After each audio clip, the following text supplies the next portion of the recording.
Good evening. Welcome to the Night Owl Show, number 9. Hope you're all having a great evening. Let me just check everything. Let's see if we're gonna go live yet.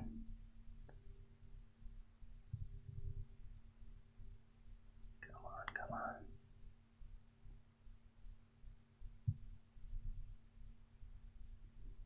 There you go. Right, so it is. There you go. Oh, right. So didn't mute myself. Typical.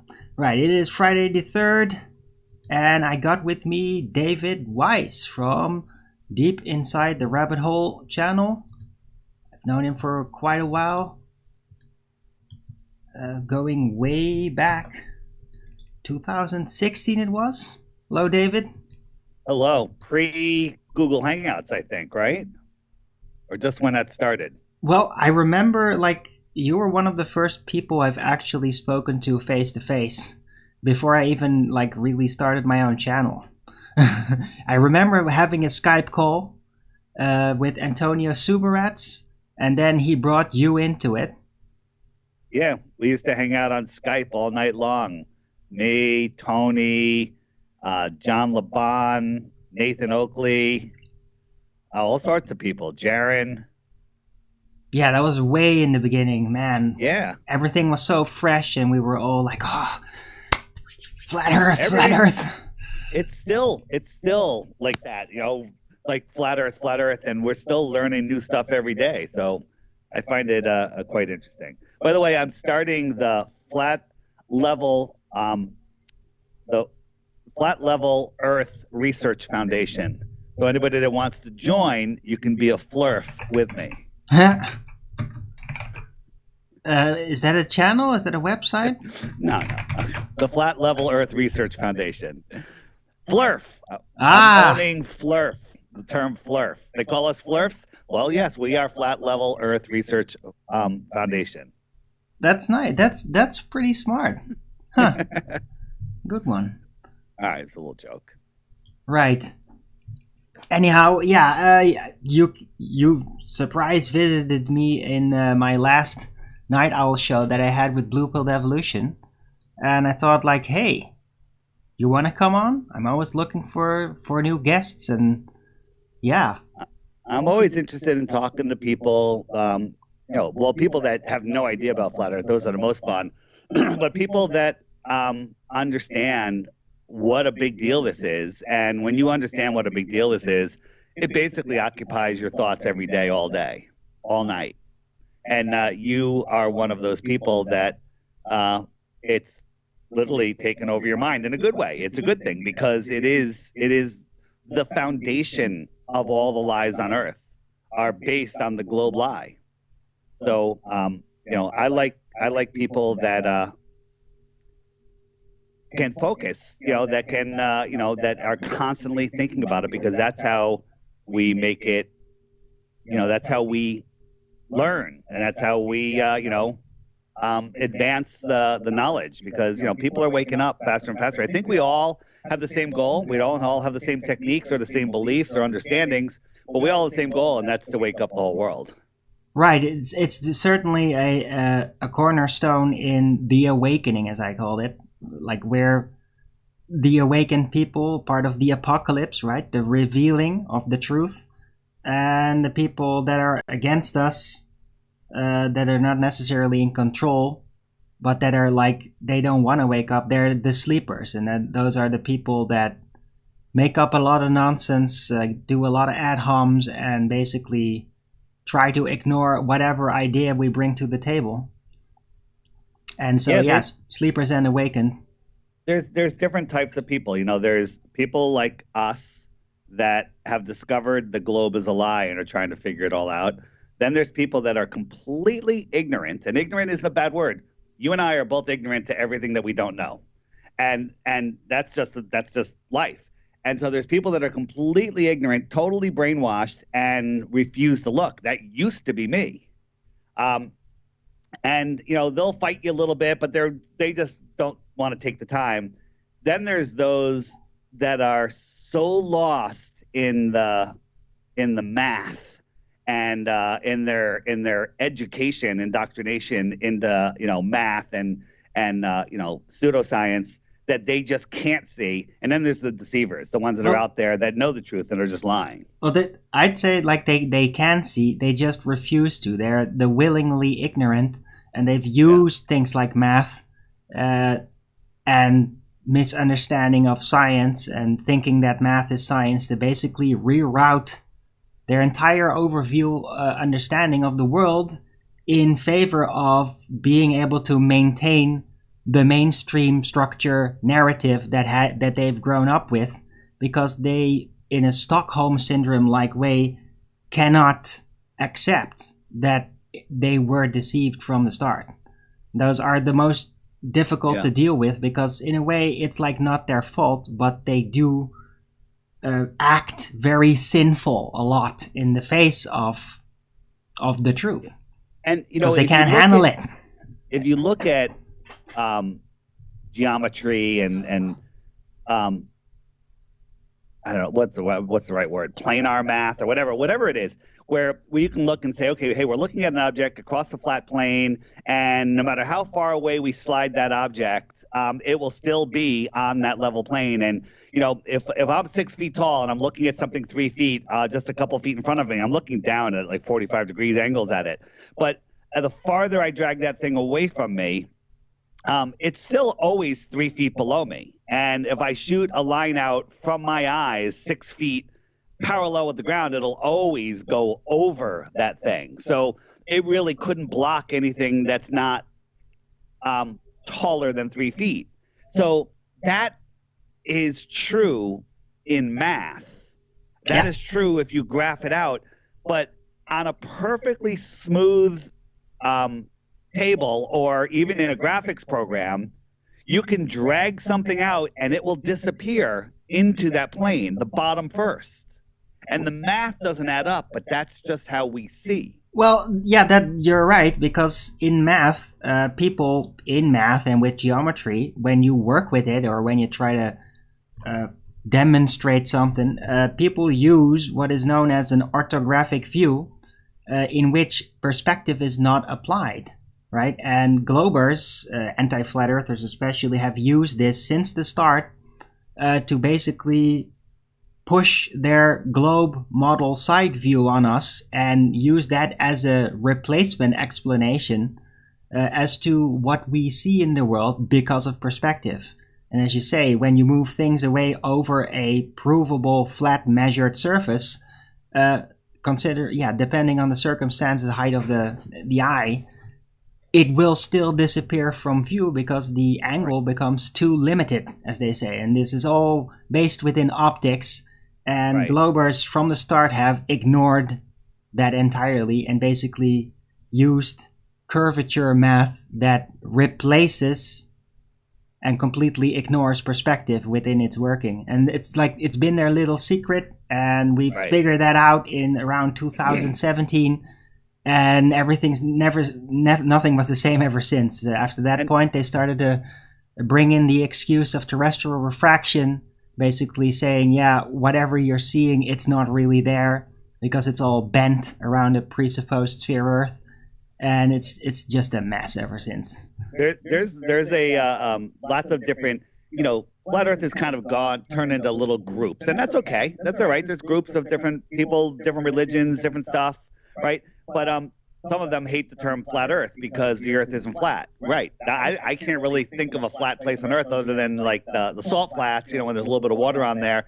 That you could say that's pretty darn flat. But most of the flat observations are done over the ocean because that's the most level, whether you want to say curved level or flat level place there is. But the problem is it's never perfectly still. It's never perfectly flat. Right, so, but I mean that's an aftermath nitpicky argument that some post-flat earthers basically want to bring forward, and I don't really pay much attention to that. I mean, the flat Earth is not a topographical argument. It's a geometric argument Yes. that's all about the geometric orientation of the Earth's surface, every point in relation to another point down the line into the distance. And all those points link up in straight lines because the geometric orientation of the Earth's surface is flat, despite the topography. It is. It measures flat, and I know that you say that a lot. And all of the measurements, of the important measurements, radius and everything else, all are assumed. And for the globe. So that's got to make you wonder there. But if you notice when the trolls out there, the big trolls, they love showing their cargo ships. Where we have one in the distance and you can only see the top half of it, and the other one on the ones where they show you that, where they try to zoom in on it. Look, you can't zoom in on it. You can't bring it back. Look at the water conditions. I would never go out in those conditions. Those are like 6, 12-foot waves out there. And that is going to hide cities from you. So the reason you can't zoom in when there's heavy seas out there is because those seas are above your eyes. Those seas are even if they're not above your eyes, they're hiding the things that are smaller beyond them. And I just think that the guys out there making the biggest fight for the globe are just disingenuous, lying demons. If you absolutely, put it frankly. But most importantly, they completely ignore all functions of perspective. And technically, yes, if you had a monstrous-sized lens or like a huge telescope and you'd point it horizontally at the horizon, above where you're confident waves will not basically go above that, then you will probably, under the right circumstances, be able to see unbelievably far because, well, the resolution limit is so much higher for such a huge telescope pointing horizontally that you will eventually be able to pick up details very far into the distance. But if you take anything smaller, like say a P900, well, you'll be able to see very far, but eventually, you will just maybe pick up 1 pixel and it will be digitally lost within the rendering process, which does happen with these cameras. 100%. Hey, somebody in the chat just said that I'm echoing. Am I echoing bad, or I don't know it's a what slight, it would be? It's because of just how OBS is. I just got you open and there's maybe some little mic feedback, but Skype, the sound from Skype is good. Don't worry about it. Okay. Right. So they ignore perspective and they say, you can't see unlimited. So they just think that, hey, if you're on a flat plane, well, that means you see forever. Well, no, you don't see forever because we deal with resolution limits and eventually things will become too small to register, even if they stick out. And the marine layer becomes opaque. That bottom few feet of air, even 100 feet of air, becomes the thing that turns opaque in the distance. So things will disappear into that. Right. It's not just one thing. It's not just the waves. It's the marine layer. It's the resolution limits of your eyes. It's the marine layer. It's a whole bunch of things. It's a big combination of things, but it always comes down to resolution limit in the end. If it's too small for you to register within the resolution of your view, then doesn't matter if it's visible or not, it's too small to pick up, right? And that eventually over any distance will always happen unless you have unlimited resolution view, and we don't. But they keep trying to trick us and ignore all functions of perspective. Of course, there's also when you look over the ocean, there is much more moisture dissolved into the air, and this has a distorting effect as well that is classified as refraction within optics. It's not as much as an angle change within a new medium that you're transitioning in. The angle of approach and the exit will be different slightly. That is a typical registered cataloged refraction effect. But even if there's just more moisture in the air over a vast distance, then that will blur things up as well. And so there's, a whole cascade of things that make it impossible for you to see at unlimited distances. And that's just always going to be like that. Yep. People don't realize what the horizon is. On a perfectly calm day, whether you're looking over the salt flats or the ocean or whatever, the horizon is the point where you can't tell that anything is farther. So here's an example. Take an 8.511 piece of paper and draw a line across the middle. You're standing at the short end of the paper, and the distance to that line is let's just say it's a mile, whatever. Okay, that's a long piece of paper. It's a long piece of paper, whatever. So then you take the farther section, which is half the sheet, and you draw another line cutting that in half. From your perspective, from the first line to the second line, that's another mile. Then that little quarter that's left, cut that in half. That's a mile. Cut that in half. Keep cutting it in half and half and half and half and half again. That's how we see. It's actually worse than that. It's worse than half, because when you're looking out over water, like those first couple hundred yards will be the first 100 yards will be 95% of your visual field. And then the next 5% is the next 5 or 8 miles or however far you're seeing. So that's how you see it in your visual field. And when those lines start stacking on each other, that means you can't see anything deeper in your visual field.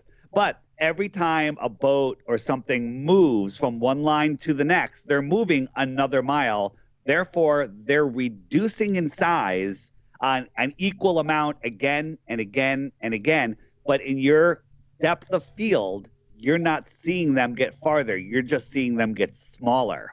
And that's where everything just disappears from the bottom up into the horizon. Yep. And it's really hard to show that in a calculation, in a math, right? There really is no geometry that will spell out that equation. Well, technically there is math for that. The problem, though, is that if you want to visually represent this to people in a diagram, guess what happens? You're going to probably represent that in an orthographic view diagram.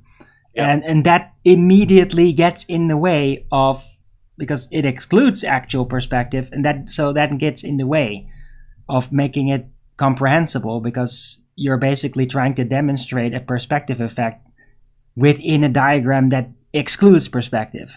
And so that leads to complications. Yeah, I mean, optics is a very difficult thing for a lot of people. It used to be very difficult for me. I mean, on the Flat Earth debates where I learned most about it, it took me 2 years of just listening to people about it before finally all the misunderstandings got out of the way, and some really specialized people with optics basically got in there, gave really refined explanations, and then it finally set in wait, it's like this and not all the other misassumptions that we've had. And then it became really clear about the orthographic view and how it excludes natural optics effects. There's so many things that we all don't know. At least flat earthers know that we don't know everything. Globers think they know everything. Right. But they need that. Well, yeah, of course. And it's really basic. I mean, the fact that people have been trained to trade in their God-given common sense for complete and total nonsense, mental gymnastics that make absolutely no sense. That's the most astounding part. So that's what I try to do. I try to just reach new people and hey, we can see too far. Look, here's your globe math. Oh, you didn't know your globe math? Let me explain it to you. Right? And look, we can see too far. So does that mean the Earth is flat? Nope. It means that it's 1,000 times bigger than they tell us it is, which is a problem, or it's flat. And then we just go from there. And then, you can get into, what about the stars? The stars, you can't see them. Well, that's easy to explain just because they're farther away in a big giant room and you can't see them. But I don't even like talking about that because stars in space. This is difficult. Yeah, stars in space. What, they're gas balls burning in a vacuum? No. That's Narnia bullshit. Exactly. Yeah, that's certainly that idea from heliocentrism that is purely physicality assumption bias based. It's like, no, they're physical objects because we can't believe that they would be anything else. And yeah, I mean, it contradicts laws of nature. It's just complete science fiction. And yeah, you can visually make people believe that even with movies, but in physical reality, something like that could never be demonstrated. Right. But I mean, there's still issues about the celestials, and I've like personally developed this with a lot of effort. You have basically held on to a certain view in which you basically try to explain how celestial lights are out of view based on perspective that I personally think is kind of mistaken, even though it would suffice to as a short explanation against a glober. Definitely. I mean, you could think of it that way, and that would already explain, like, yeah, it doesn't really matter. Like, you wouldn't be able to see them because they're too far away one way or the other. And I even bring this forth with the from the heliocentric perspective, and that is that with all the celestial lights, people never really apply the inverse square law of light, which because that would be insane. Like, all this light in the sky, these little twinkly lights would be so insanely bright that how could you have a night sky? And this is Olber's paradox that's like ancient by now and never resolved. It's officially unresolved. It's like, yeah, got a point. Even the globers and the astronomers were not able to forge an explanation that sufficiently counters Olber's paradox. So they leave it out in the open, like, we don't know, right? And inverse square law of light isn't just never applied to non-man-made lights. Like, we can't tell how far they are if they have any actual position. We just see all these lights at an angle in the sky, and inverse square law of light doesn't apply. Like, if you go up towards the moon, for example, the moonlight's not going to be stronger, even though inverse square law of light would definitely dictate that it would have to be. And so there's a giant problem, and they ignored it. Millions of times brighter. They want to believe, hey, the sun's 400 times bigger, 400 times farther, therefore it's the same size, right? So they do believe in scaling and variance, but then when you apply that to the sun's 8 light minutes away. If we made it twice as far, it would be a quarter or half the size that we see it. Double it again, half of that or a quarter of that. It's a quarter, right? Is that some people say the inverse square law is only half. I think it's a quarter. It's a quarter of the size every time you double the distance, right? Double it again, it's the size of a star at best, if you can even see it. That's a light hour. 8 times 8, 64, we'll call it a light hour, right? Multiply that times 24, a light day, you definitely can't see it, right? And then it's not about time, though. It's about the intensity, the luminous. I'm not even talking about. I'm talking about the size, let alone the brightness issue, because it's going to be 128th of the brightness at 1 light hour away, right? Exactly. So, and that's the whole issue. Again, get it to a light day, which is ridiculous, right? So then I don't even think globers could argue that you couldn't see the sun at a light day away, because of its angular size and the inverse square law. Then you say, okay, well, then Polaris is 46 times bigger, so at 46 light days away, it's way, way, way too far. 46 light days away, and it's 433 light years away, right? Most people just, most normies, they just can't even conceive of those numbers. And then globers, exactly. What is their response to that? Well, they ignore it, and that's what the whole Olber's paradox. They just ignore it, because if you had a star that would be so enormous that it would make our sun look like a tiny speck of dust in comparison, and would be so bright that we would still clearly be able to see it here on Earth, how much light is that thing gonna cast? How insanely luminous would it have to be, and how would it shine on everything else? Yeah. Right? And then all those other things that would be similarly bright would shine as insanely luminous on everything else. And it's like, how would you even see a night sky? This alone just every single thing that we're going to talk about today alone, on its own, destroys the heliocentric model. The thing is, people are so lost in the sauce that their whole foundation of their world is on this globe, and all of their movies that they love, they're all about space and everything. But once you break that, I love how they accuse us. Oh, you flat earthers will never change your mind. No, we all were globers. We changed our mind. We changed our mind based on new information. Let me ask you a question. In the global world, how do stars form?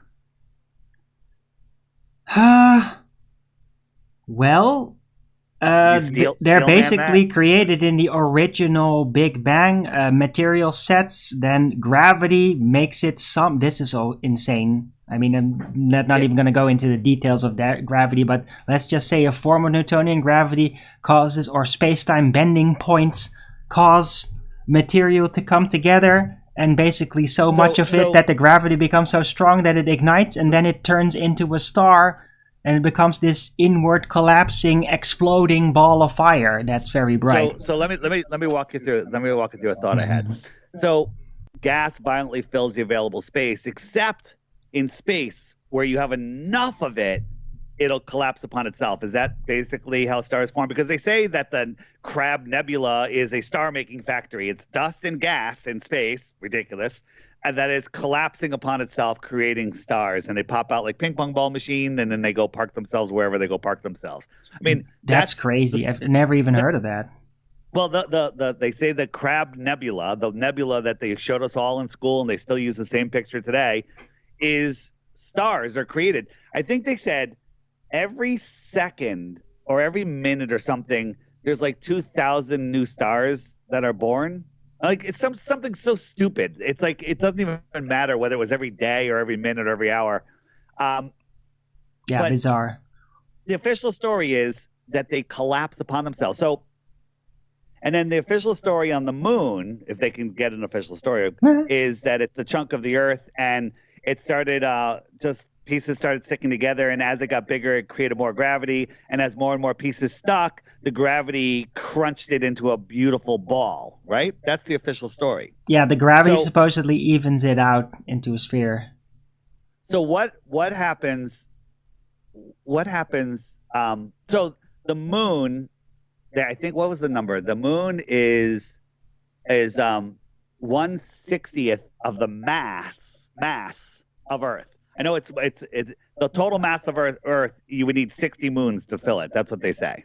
I don't care if it's 60 or 20, but that's what 60 is the number. I think it was 61 point something, whatever. So that little bit of mass can create a ball. So what is more mass? Earth, a cubic mile of moon or Earth, or a cubic mile of water? And the answer to that is the Earth, the dirt, the Earth is slightly more dense than water. I think water is only 80% of the density of the Earth. That's what they say. Okay, so that's close enough. That's almost well. There's enough it's not that much of a variance in there. And so so in the global world, what has more everything has gravity, right? Every molecule has its own gravity. Allegedly, yeah. Allegedly. Does gas have gravity? It must, because it collapses in space and forms stars, right? Well, that all depends on what kind of model you're going to apply. Within the forged Newtonian mechanics, gas is treated like it's a fluid, and thereby like they just think of it as a liquid that can form layers. Now, in reality, in physical reality, it doesn't work like that at all. It always immediately expands in all directions to fill the available volume, and then might settle into a gradient based on influences, but only after it had filled the container. Except in space, where it collapses upon itself and makes stars, and that never burn out. Our sun is burning 100 billion tons a minute or a second or something like that, but it's never getting any smaller for billions of years. It's crazy. So the point I was getting at is all of the oceans of the world account for 0.02% of the Earth's mass. That's what they tell us in the globe model.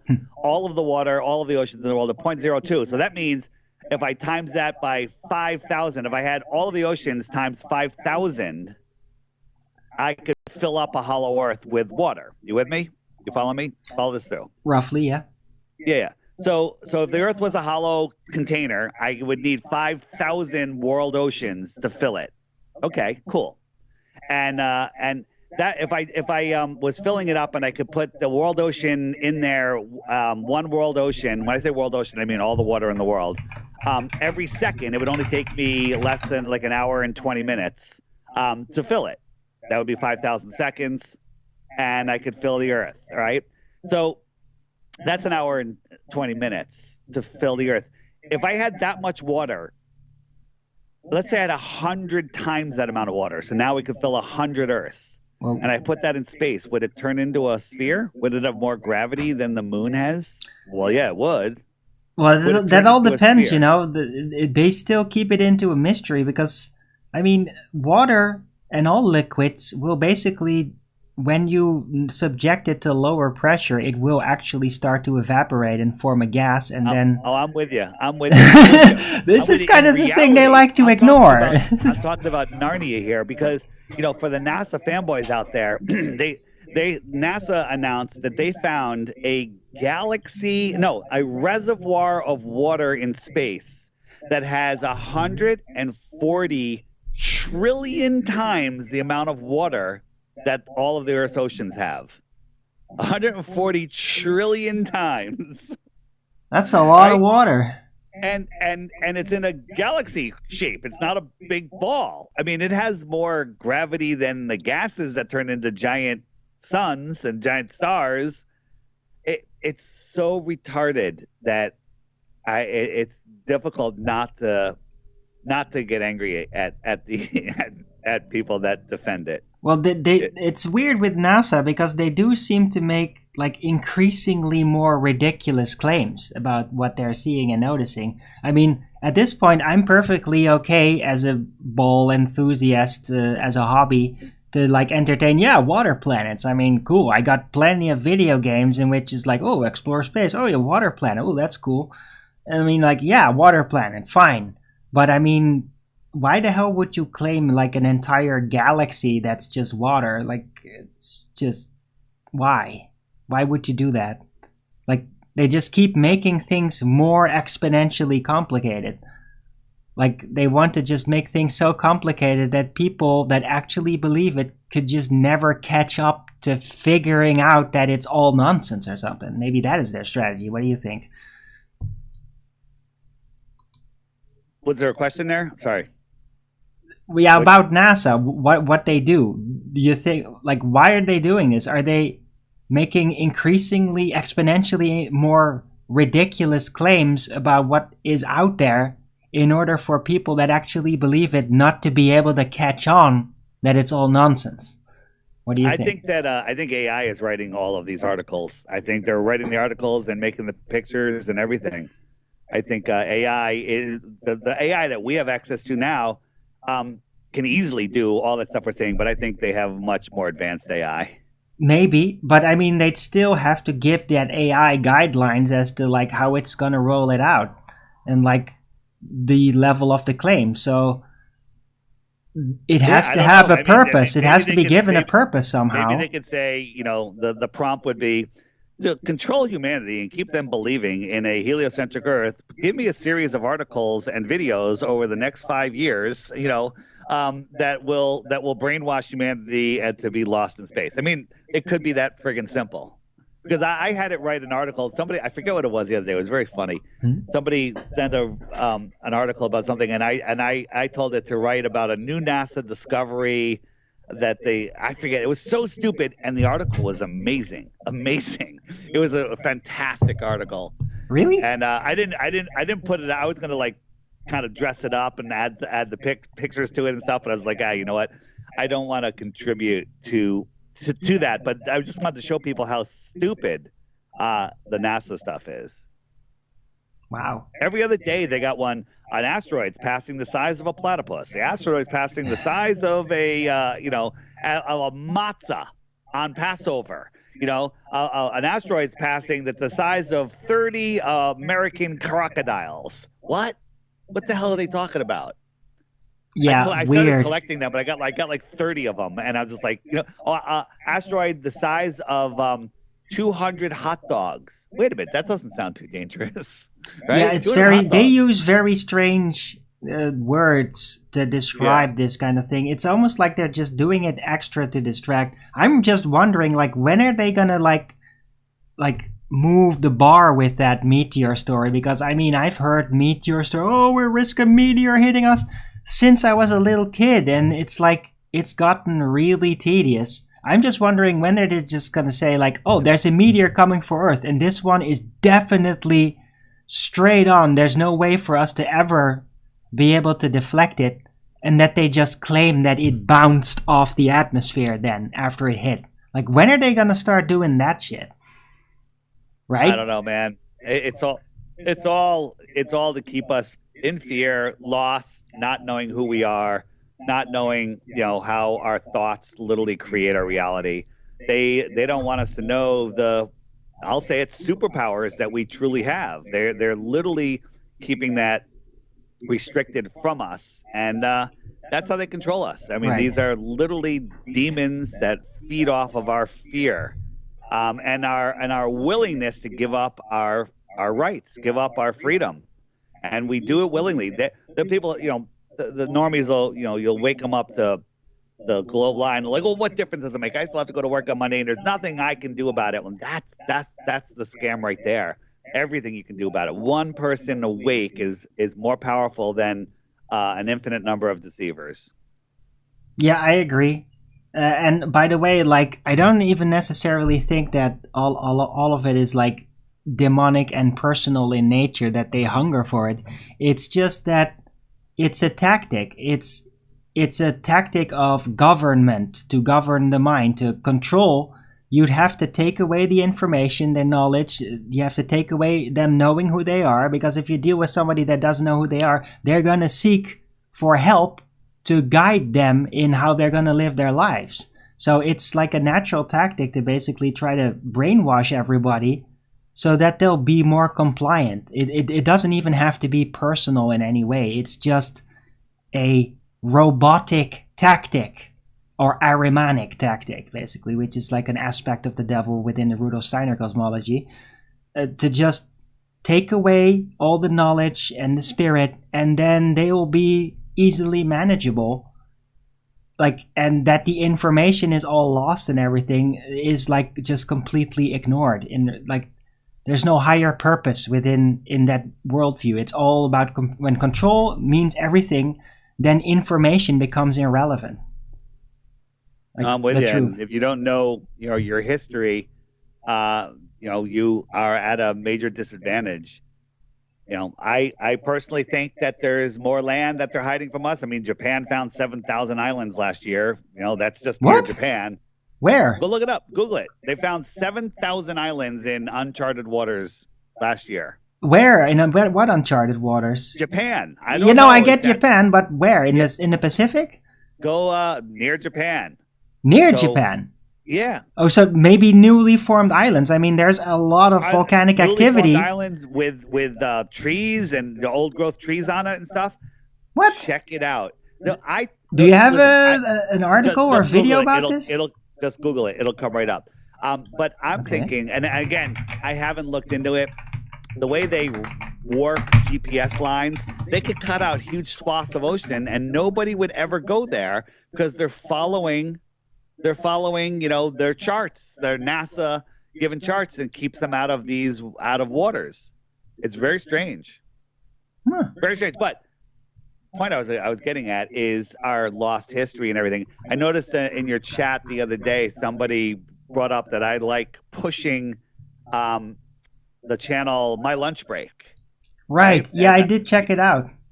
Yeah, but listen, My Lunch Break, the guy's straightforward. He's not making any claims. He's just showing you what the narrative says and showing you impossibilities. Hey, this building, they said, was built in 1 year in 1801, but there's picture of it 50 years earlier with old growth all over it. Yeah. Okay. Yeah. Yeah, that picture wasn't supposed to be out. Yeah. So I recommend that everybody watches his stuff, and it'll wake you up to a lot of stuff that's going out there. But somebody said that it's sponsored. sponsored. Yeah, I'm a patron of his. I give him. It's not a lot, but I'm a patron, and I put him on the app, and got him a lot of subs, and so he mentions me when he mentions his sponsors, he mentions Flat Earth Dave in the app. Cool. We're both helping each other grow, and the reason I'm helping him is because he's awesome. He's awesome, and he's waking people up, and so that's all that's going on there. So if anybody has any questions about that, feel free to ask. Yeah, no, look, we all seek our allies, and we all promote who we think is going to do good, we all do it. And sometimes there's conflictions with camps and all that. I call that camps, like, oh, this person doesn't like the other narrative, and everybody that sided with that, and they don't like them because of that. It's all over the place. You're going to have your own crowd, your own people that you like and that you're going to promote, and I don't see anything wrong with that at all. And here's the thing, Arwen. I don't watch enough of you to understand all of your views, but I know for a fact that we don't agree on some things. Oh, I'm sure we don't. also, Jaron, who I consider a very good friend, I don't agree with everything he says. I don't agree with everything Witsit says. I don't agree with everything anyone says. So the two big camps out there, ether, non-ether, gravity, downward flow, everything. You want to know my camp is? I don't know the answer. That's my answer. Okay? Well, that's I don't a fair know which answer. one it is. Sure. I don't know which one it is. But here's the thing. Everybody has their right to go explore. And if somebody does something that is totally opposite of what you believe, right, which happens to me all the time, I just look at what they did and I'm like, that's very interesting. I'm going to do something to support what I believe more. And that's what people should do, because it's called contrast. If you don't have contrast, you really don't know which way to go. So if somebody, like, some of my best videos are because of the trolls made a video against me. And I'm like, oh, wow, that is so stupid. Instead of attacking them, I just made a better video. That's all. That's it. And let the truth set us free. And here's the other thing. One other thing I wanted to bring up at the beginning was the most important thing here is the first step is getting somebody to go, something's wrong with the globe. Would we agree on that? Something's wrong with the globe. What is that?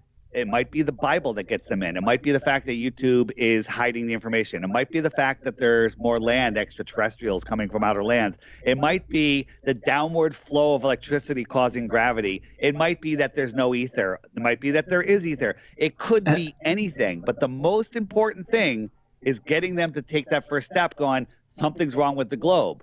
That's it. That's all that matters. Right, and there's plenty that doesn't even get all that technical that you can point at. I mean, one of the things I like to point at is like, hey, where does the moon go every month for 3 days? Huh? Where is it? It just doesn't show up. New moon. But hold on. Like, in those days before, around those 3 days, you do get to see, like, sometimes a bit of a sickle, and then you see even the dark side, right? You have ever seen that? When it's like really mysterious. It just looks like this dark moon sickle. But then for 3 days, there's nothing. There's no dark sickle. There's no shadowy thing. There's nothing. And then it just shows up again. It's like, Well, how do you think that works? The global argument is it's too close to the sun and the sun's blinding you. The problem with Nonsense. that is during what we just had, a total solar eclipse, the moon covers the sun without a ring of fire, and therefore we should all be able to see the moon at that point because we're not being blinded by the sun. And from the moon's point of view, if you're on the moon, you have a full Earth, right? Earth is 6 times bigger or 4 times bigger than the moon, and more reflective with its oceans. So the Earth shine, just like we have moonshine, I can read by to cast my shadow on the ground. The Earth shine should light up the moon, and nobody has ever seen the moon. The only people that are ever able to photograph the craters on the moon are people like Red's Rhetoric and and Wolfie. Those are the only guys that are able to capture the moon. But they all admit, when it comes down to it, that they're stacking images and they're taking 2 different pictures and they're putting them together and a bunch of nonsense. Yeah, they're not shy to basically commit fraud to try to make a point, right? Because they don't have the data, and I mean, nobody does. like there's these claims about how it's all supposed to work and the excuse made. But then, yeah, I mean, the moon really disappears for 3 days every month. It really does. It's not there. There's no shadow. You can't say it's too close to the sun. It isn't too close to the sun before all that time, when you still see the sickle of it, and then you see the dark side of that moon. You see it contrast. It's darker than the evening sky. Right. You will still see something, but in those 3 days you see nothing? Really? Like, so absolutely nothing, not even a sliver, not even a weird, shady piece, nothing. I'm sorry, that makes no damn sense. Nothing with naked eye, with the P1000, with infrared, nothing. With telescopes, nothing. Right. So you and I agree that the sun and the moon that we see aren't really in a position. They're in an apparent position, right? Well, yeah, what we actually see is purely what I call an angular manifestation. I actually considered originally the sun and the moon to be what we see is like a holographic side effect of the light print coming towards us from that angle, and like a hologram at the center, basically looking right into that angular light, we see these discs as a side effect. Yeah. So the sun. So the way I see it is, and again, this is just my theory. I'm not claiming this is it. This is just my theory, and I have a little bit of evidence, an experiment, a demonstration that kind of matches that. But I think that the source of the sun is above the sky, whatever you want to call that. You want to say it's a dome, you want to say it's a flat sky, feel free. All right. But it's above there, and it's being projected, for lack of a better word, and we're seeing it on our what I call our sky screen. Okay. I did like a holographic projector. You think that basically the firmament, you could just call it that, is like a glass holographic projector that's holographically projecting it visually within. So right? I did experiment, and that's not unreasonable. I mean, that is one of the ideas of how a non-local holographic angular manifestation could be manifested. I mean, there's energy there. There's energy that we're receiving. How is that manifesting? It has to come from somewhere, somehow, right? So even though we can't pinpoint like a trace in origin. I'm not even getting into that.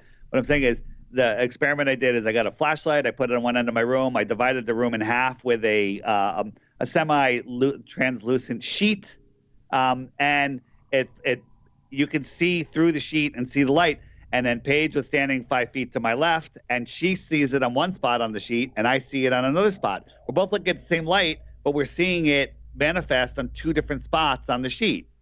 And as I move over, we see the same thing. And if I put an X where she saw it from her point of view, I move over, I'd put an X on the sheet, and those two X's are 5 feet apart. We're looking at the same thing. So the sun is always lit. So we always see the sun when it's, above us or near us. But the moon, when it's going through its phases, whatever is causing that, when it goes into a no light phase, the real moon is still there, but there's nothing to project. There's no light being projected. So when we see a solar eclipse, if it is the moon that does it, and maybe it is, maybe it's something, it's blocking the source sun from behind. Anyone that follows me that has my app, in the eclipse section, there's a video called The Rear Projected Eclipse, or The Rear Projected Sun.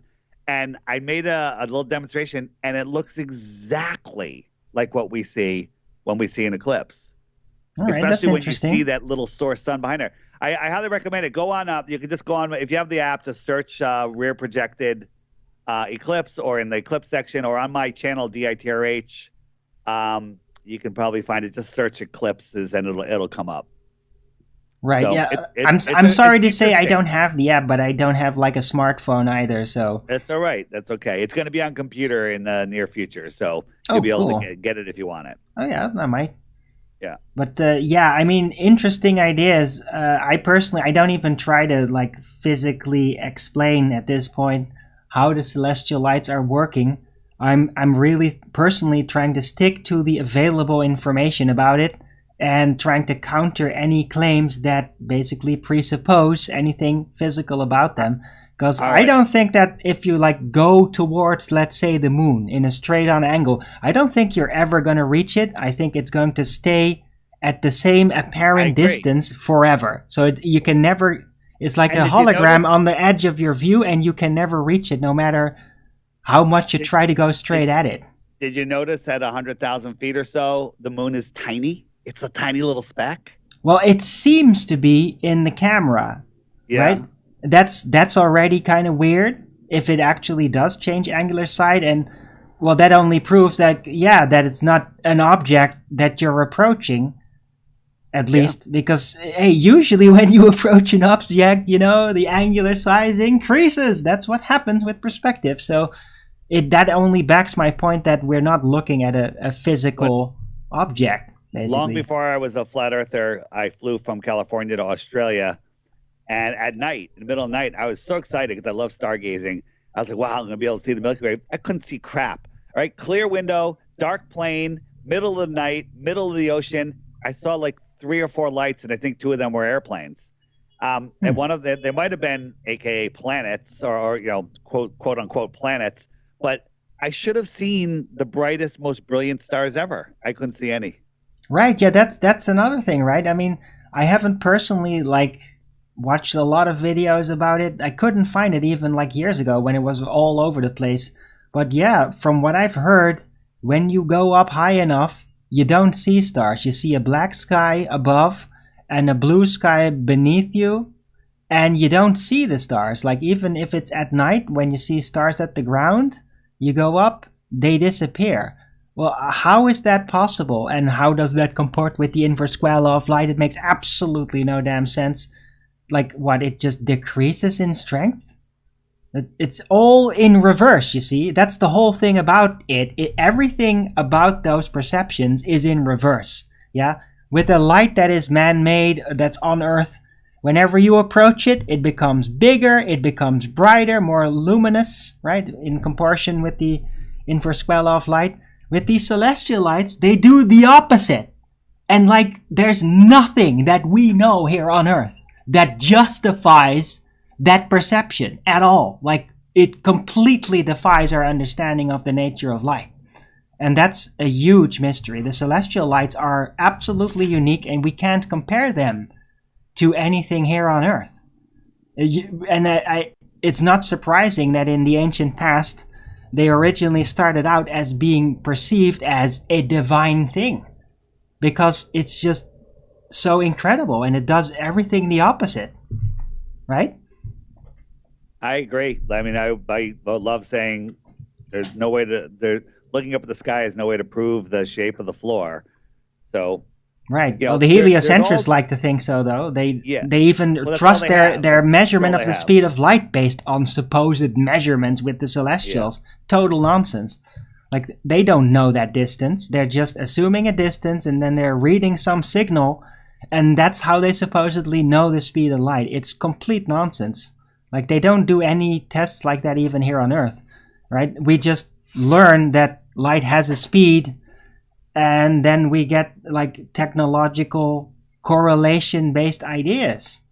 That's just assuming light has a speed, and it's going faster, so that changes the light somehow. So we're just going to assume it has a speed, it goes faster, and that changes the effect of the light, and we slow it down and it changes the effect again. How do you know it's actually speeding up or slowing down?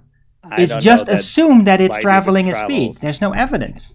Yeah, I agree. And it's above my pay grade. So I understand. That's but I brought that up specifically because, this is going to be a tough one. Maybe you don't really mind too much. I really like the conversation so far, by the way. So I hope that we can keep it good. By the way, we're almost an hour in. Whatever you want to talk about. Right. Well, the idea of ether is partially light-based ether is based on the assumption that it has a speed, because if it has a speed, that means it's traveling, and if it's traveling, like a wave would travel, then it would require some kind of external medium that allows it to travel, right? That's part of the reason why the idea of ether came into being. Now, there's many other things like how magnetism works, right? There's a whole plethora of traits that are associated with the idea of ether that are interesting. And one of those things being, for example, cymatic architecture, right? Cymatics, how sound rearranges through very persistent patterns, rearranges pressures that can reveal very specific patterns, like including like the flower of life that I have around my neck. It has a very specific pattern that is cymatic in nature. Sure. And these patterns, beside looking really beautiful, also have resonating qualities that literally influence the energies that are part of life. Like all living things have a certain energy output. That's part of the reason why they said in the Matrix that humans would be used like batteries, because we radiate energy. That's a thing that's there. You can harness that potentially, not that we should, but I mean, we use that energy. So I'd like to keep that energy for my own activities, right? I don't want to be used like a battery like that. But we have energies, all life does, plant life does as well. And by applying cymatic architecture, you can, for example, create sonic healing devices, right? I agree. Which is what originally is suspected by the Tartaria community, that churches that are now used as churches, what they were used for, they were like healing buildings. You go in there, you play certain sounds, and because of exactly how it was designed and with the patterns of the windows, like the sound is like ideally amplified, which then causes like an overwhelming perfect resonance that basically fine-tunes the energies in your body, causing yourself to rapidly heal and such. Have you looked into and that's giant cymatic bells? architecture that is a palpable, provable thing and an ancient technology that's part of old Tartaria, for however old that is, maybe Absolutely. even pyramid times, and it's been completely excluded and replaced with the microelectronic technology that we now have. And I don't think they're compatible. I think that cymatic resonance probably gets in the way of microelectronics, and that might be part of the reason why it's basically forbidden and it's getting removed off, because it might be that if you had like big bells again that are naturally, even the sound heals and does all kinds of things to your psyche, that they might get in the way of mobile phone function, for example, a rough example, right? What do you think? I think Are that they conflicting? World, I think no, you're absolutely right about the cymatics and everything. And this world is way beyond what even the deepest of our researchers realize. There's stuff. I just watched a video the other day about China.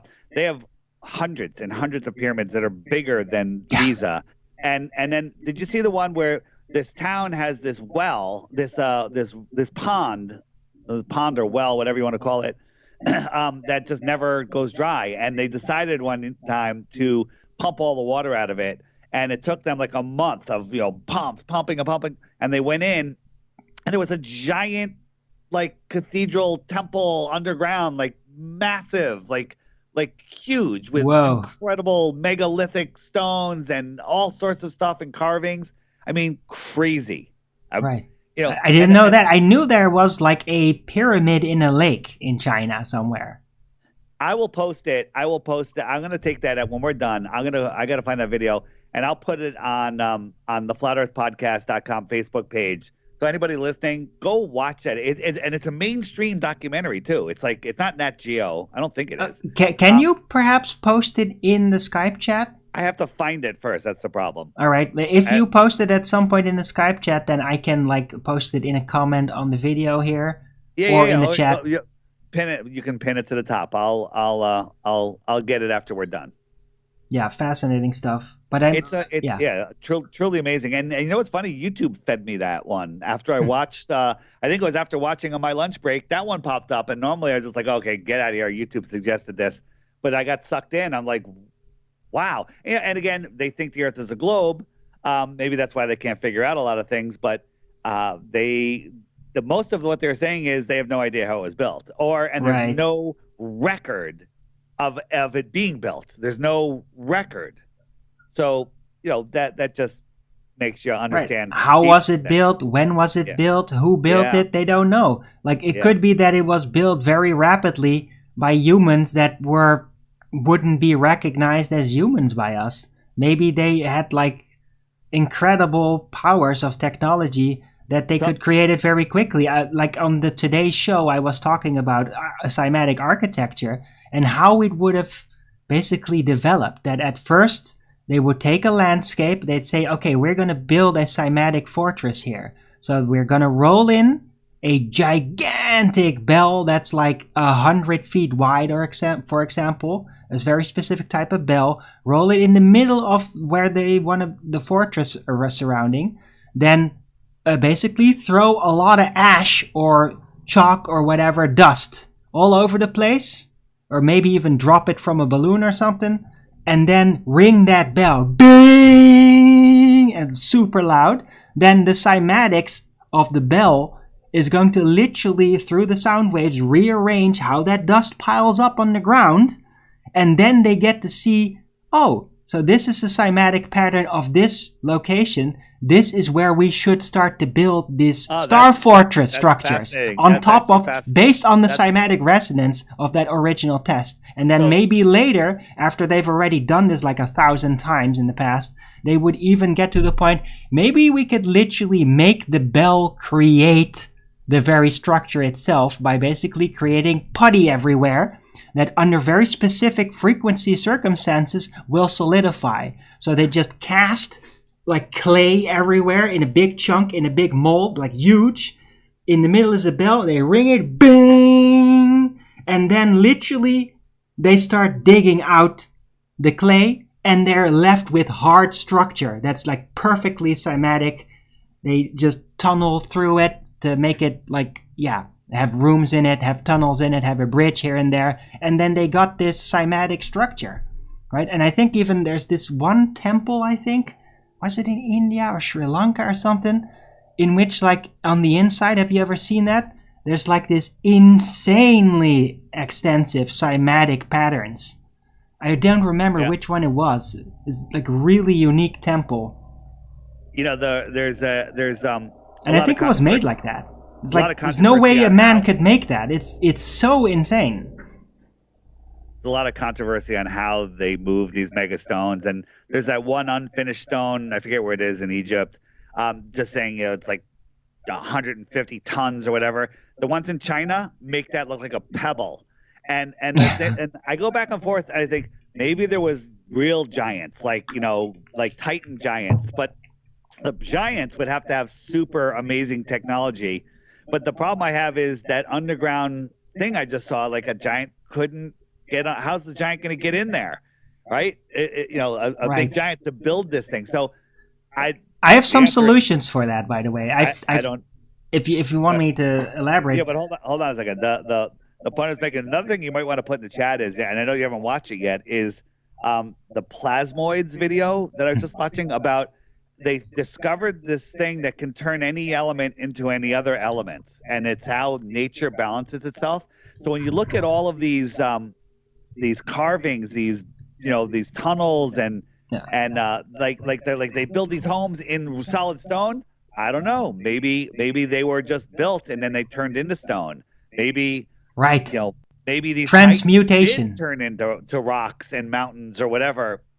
Right, transmutation, but that's what I'm talking about. Putty that could be solidified. I mean, there's another research, Paul Cook, that's really into geopolymer, and that's basically it. It's like a material, you put it together, and then it becomes super hard, super durable sandstone or even granite you can make with it that lasts forever, right? That doesn't get brittle and dustify like concrete. It's like way more durable, and this is like you can just do that if you know exactly like how to combine the materials. It's like casting stone, and you can like create whatever stone. So the idea of these giant monolithic structures, a lot of it could actually be cast. It's just cast in a way that defies our modern technology-based understanding, because we're not taught to do that. Like, we don't know how to cast gigantic pink granite stones. We can only get them from a quarry, cut them out, right? And then in one go, and then hope they don't break. And that's how we're taught that to deal with that. It's much more of a hassle. But they may have figured out, like, yeah, we could just subject it to a certain frequency sound, which will literally turn it into putty. Then you could just like reshape it and then solidify it again, and now it's suddenly super hard again. Like, we don't know exactly the extent of how well they could have manipulated rock, right? Would you agree? I mean, I've seen evidence of stuff. You know, if you follow Stellium 7, when he first showed me his video of Mount Gok or whatever, I forget the name of it, in Spain, that looks like an elephant, a Titan elephant. And I was like, oh, come on. Yeah, that's just pareidolia. And then he started going up, showing the caves where the eyes were, and then the channels from the eyes to the ears, and just more and more and more evidence. And I actually refused to watch the first one. And finally I did. And I was like, I'm still not buying it. And then he made some more.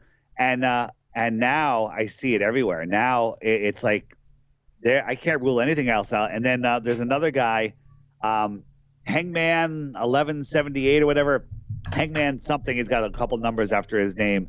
And he's showing these giant trees, literally, that could be 30, 40, 80 miles in circumference, right? Oh, right. You mean cut off plateaus type thing? Yeah, well, not just the cut off plateaus, but he shows all these rock mountains. Like, this is a branch, and he shows the branch, and literally it's gigantic stones that are breaking apart exactly like a cedar would break down.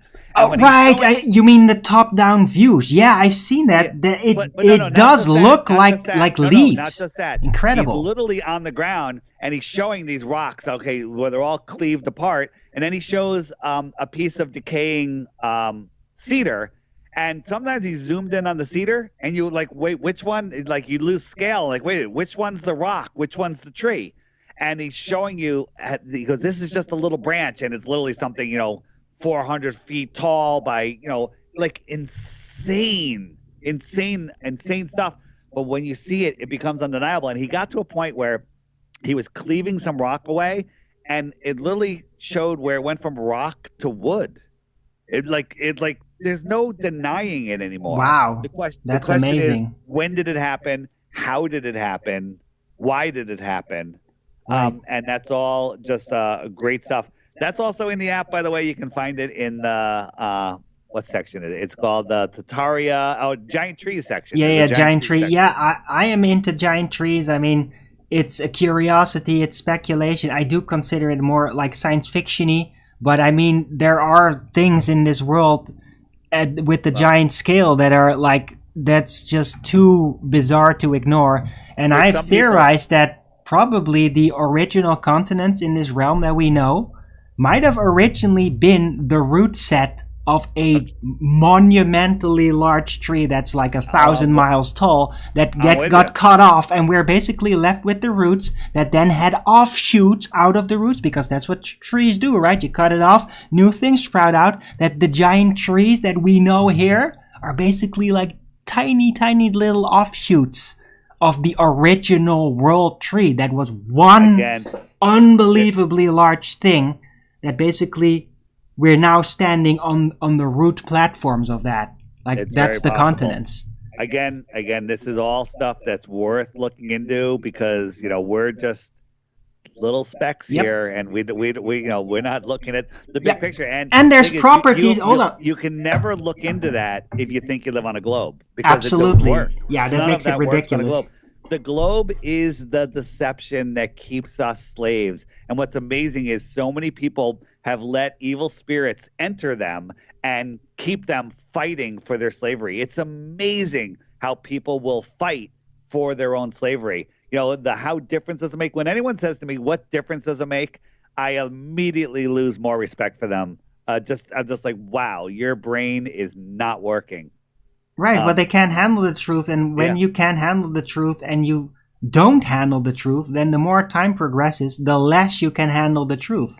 And then you will end up, what difference does it make? Because you can't even see what you're missing out on. because you can't handle it anymore, and you won't be able to get to that point where you can handle it. So it's never even going to be an option anymore, right? Yeah. I'm all about just waking people up, getting people together. When the app comes out on the computer, you're gonna love it, because it also, I'm just about to launch the Meetup Maker, where anybody that wants to have a meetup, they can put in their information, put in a picture, the whole thing. It makes a card for them. It's in, and you can flip through all the meetups like you're flipping through TikTok or whatever, and you can go on your app and say, hey, notify me of any meetups that are within 100 miles. And anytime anybody enters a meetup, you'll get an email telling you that there's a meetup. So it's going to literally bring us all together, because getting together in real life is the most powerful thing we can do. Are you saying you're going to make like a video system for it, just like Skype has? Or? No, on the app.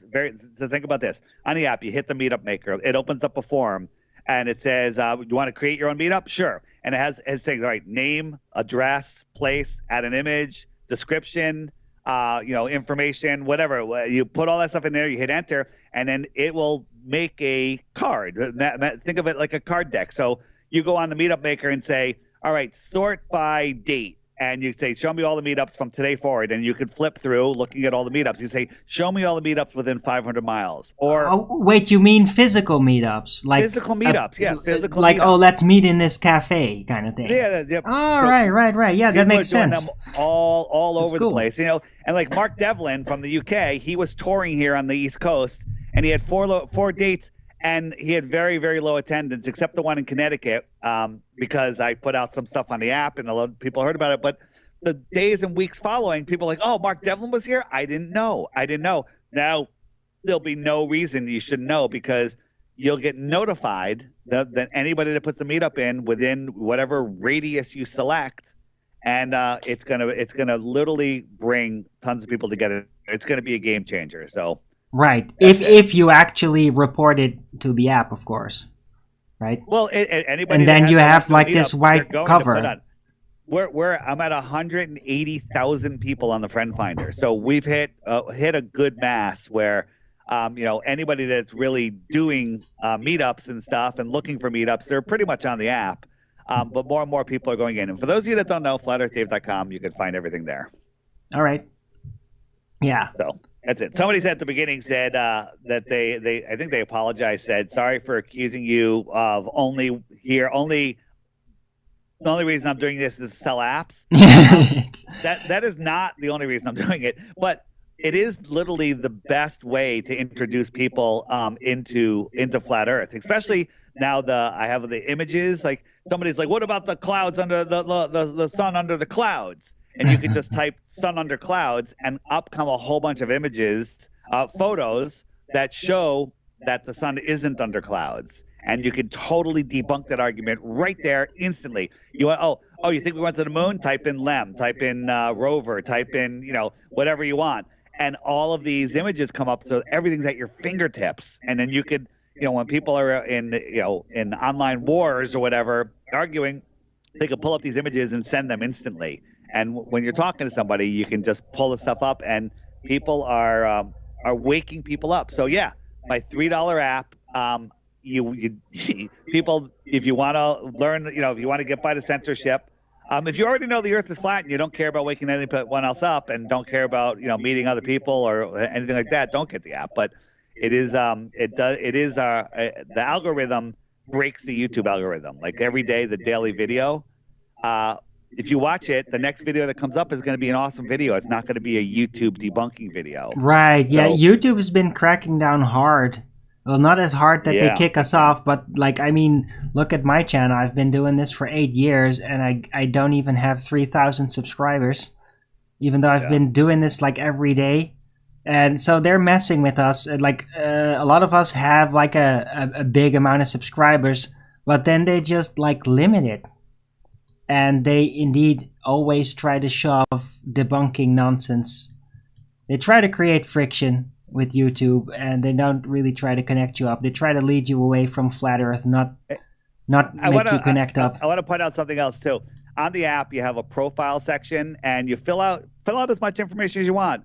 And people are finding people. People are getting best friends. People are meeting up. People are getting married and having kids. I can't tell you how many people have met on the app and have literally gotten married and have kids, and or just become best friends. And the meetups, you know, like Flutter Social in the UK, every month, last Wednesday or Tuesday of the month or whatever it is, they have a meetup, and there's like almost 100 people showing up now. Nice. And it's amazing. But can I ask a question about that? Like, at this moment, how many people in the Netherlands are using the app? The Netherlands. Let me. That's where I live, you know. Yeah. So let me take a look. The Netherlands. Let me open that up. And I want to talk about. You know, a lot of people are trying to make a living and talk about flat Earth and, you know, looking for ways to monetize it. I'm going to tell you, I have a great idea, and a lot of people should do it, and it's very, very easy. So Netherlands. Oh, by the way, I might be speaking at a conference in the Netherlands. The Netherlands is unbelievable, dude. There's so many people here. It's incredible. It's like covered. Let me get a screenshot and send it to you so I can, how do I do this? You know what? I have to get up. Can you name a number? I can't. Well, I can't. I don't have a way to count. But hold on. I'm gonna be a distance on the mic for a second. Hold on. I'm gonna put it in Skype. You'll be able to share it if I give it to you on Skype, right? Yes, I will. You're gonna freak out when you see this. Can I just share a screen or? No. Yeah, or post a picture in the chat and then I'll put it up to OBS.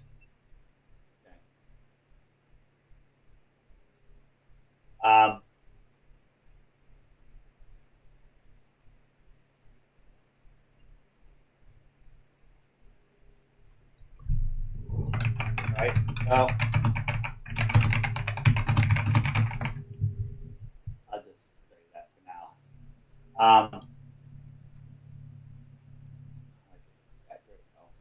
That, then drop it in there, right? There you go. There you go. Oh, Jesus, that's right. Wow. Okay, that's not. And those are the that's people a lot. Have. Yeah, that's just right there. Hold on. Yeah, let me put that up on the screen here. Hold on. Jeez, that is pretty insane. Hey, why wanted? What is this? What? Hold on a second. No, it's... Why is it acting so weird? Hold on. That's just strange. Let me just download it.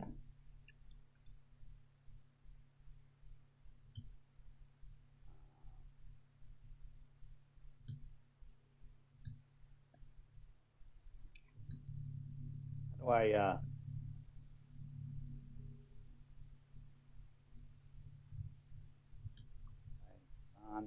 Hold on. I got it. Just OBS refused to show the... So I'm just gonna go in the viewer. Right, so this is the Netherlands here on screen now. Yeah, that is quite a bit. It's all over the place too. Sheesh. That's like, crazy, right? Must be at least like 200. Spread out all over the place. So yeah, that's not bad at all. How do you do screen share? Oh, here we go. Screen share. There. Here, can you share the screen? Yeah, I already did that. But show you, I can do that. Show you better.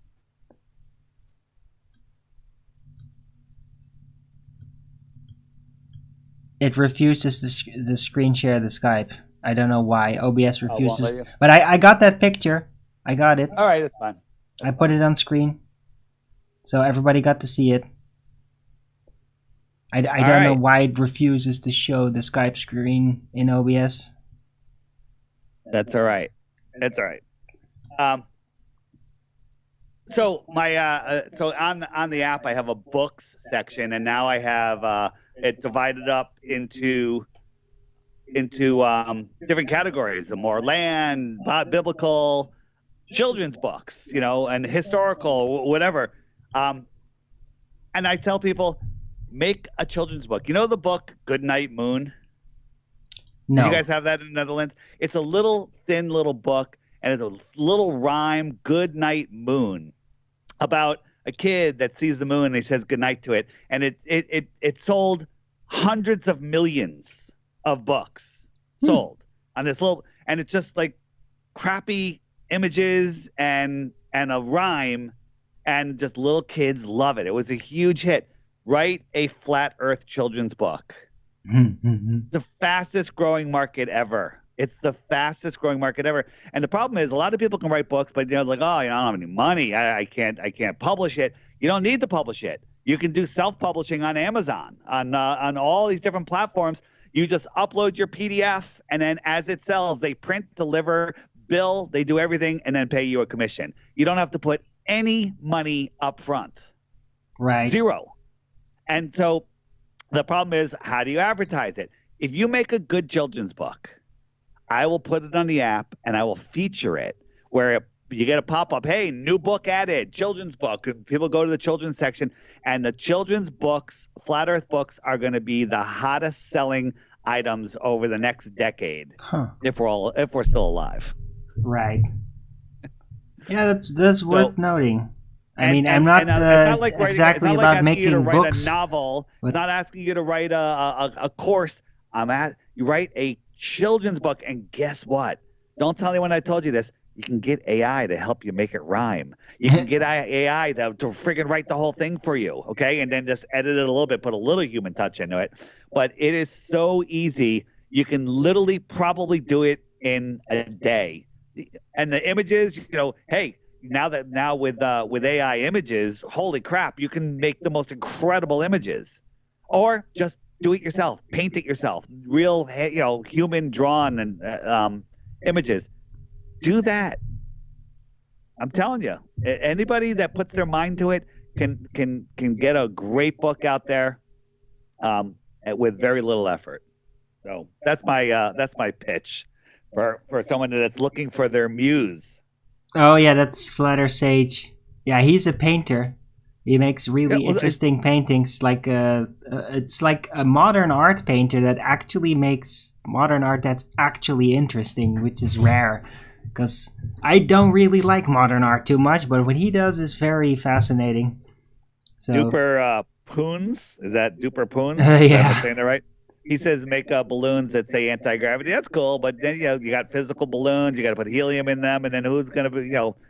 It's hard to get someone to read a T-shirt. I love it's a cool idea, but I don't see it as being a big profit stream or a big demand for it. Oh, I agree. No, but yeah, children's books are a good idea if you're like good at making that kind of thing. If that fits what you do, me personally, I would no. Like if I have to make a book, I'll first try to make a book to just explain the ideas that I talk about, like the holographic angular manifestations, all that kind of thing. There's your book right there. Make the book. Start writing it down. It'll happen easier than you think. Somebody said, when's the web app coming out? It's in development right now. And so is the open source for anybody that's on, like F-Droid or all the other app stores. There are people with Google phones. That's coming out in sometime this summer. All right. Any other questions on chat before we wrap it up? We're going to look at the chat. If anyone has any I hope everybody's been enjoying Everyone's it. behaving. I don't see anything bad in there. No, anyone, cool. There's nothing off the charts. Ask any question you want. Now is your opportunity. Yep. Last round of questions. And by the way, my idea for making children's books isn't to make money, although you can make money. It's to make children's books. Children need books, right? And there's a whole bunch of books. If you go on the app, there's one woman that's done some great poem books, and kids love them. It's Conspiracy Music Guru. He put all of his songs into books. Oh, nice. And they're fantastic. And you know what's great about those? is you play the song, the kid loves the song, then he goes to read the book, and he can learn to read much faster because the words are already in his head in song. It's one of the greatest sets of books, and he has them where you can download them for free now. But I highly recommend getting the actual book, and a great kids gift. And you can find that on my website, flatearthdave.com. Everything's there. Okay, Fibrout asks, does Dave need flat Earth paintings? I'm always looking for good images. On the app, I have an image search, which I just had constantly adding images, memes, proofs, all sorts of stuff. But anybody that has any good images, that you could think of a use for and you want to send them, feel free. Go on my website. You can send stuff all from there. But by the way, if anyone says, "Oh my God, this is such a great video," I love getting suggestions. I get too many. But if you send me a link, have you seen this? And then it's a link, it gets deleted. You have to tell me what it is that you're sending me, at what the timestamp is, and why I need to see it, or something like that. If you send me a blind link, even if you're my best friend, I just delete it. Huh. All right. Yeah, I think that's it. All right, man. All right. Good chatting with you, man. Yeah. This is definitely, we've been on for like an hour, 24 minutes. So I really appreciate the extra time you're giving me. And it's been a blast. I could think of more subjects to go in more detail, but I mean, it's all good. This has been a blast. I love the first half where we're basically talking about classic flat Earth, because for me that's all stuff that's like 5-6 years in the past now, and like I didn't really talk that much about it, but yeah, we went through so much, didn't we? There's so many developments that have happened, and we all were there experiencing that and learning about it so much. The History of Flat Earth by Arwen. Right, since 2015. And I really hope that eventually there will be less camp formation, or the camp formations are there. We're just leaning on the people that we can trust and that resonate with our ideas. But it would be great if eventually, like, we could stop the tribalism, which is basically what it turns into. Because that is such a waste. It happened so much back in 2016. It ruined a lot. Yeah, like the tribalism. It's when people attack other people's ideas. You could say, "I totally disagree, and here's why." And then you just and I said that to Jaron. I don't agree with what you're saying, and here's why. And we go back and forth, and sometimes he comes my way, sometimes I go his way, and sometimes we're just like, nah.